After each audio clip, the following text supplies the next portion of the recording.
Now to Capitol Hill, where there's a showdown over President Trump's offensive comment about immigrants and a possible government shutdown. The deadline to reach the deal is Friday, and our senior congressional correspondent Mary Bruce is on Capitol Hill. And Mary, what are the chances this isn't going to be resolved by then?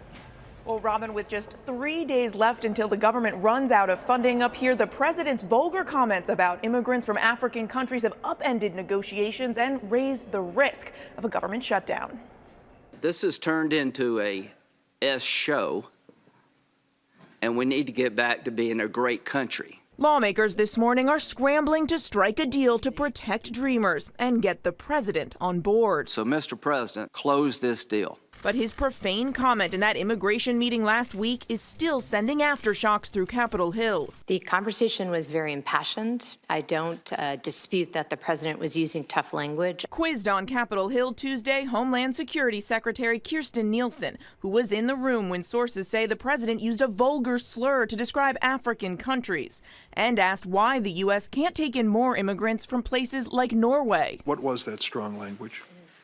Let's see. Strong language. There was, apologies. I don't remember specific word. Senator Cory Booker seething with frustration. Your silence and your amnesia is complicity. The focus of that Oval Office showdown, a bipartisan plan to protect the nearly 800,000 undocumented immigrants brought to the U.S. as children. Senators Graham and Durbin say the president seemed to be on board with their plan, but then he changed his tune. What we need to do better is a reliable partner at the White House.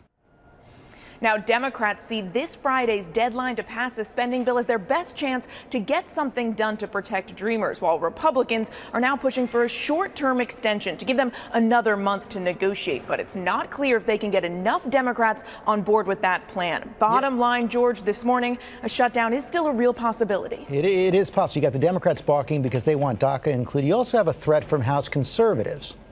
Yeah, George, some House conservatives that we've talked with say they're not ready to commit to this new short-term plan. But Republican leaders are still confident that they can cobble together enough votes in the House to get this done. The real question then becomes what happens over in the Senate, where they're going to need Democratic support.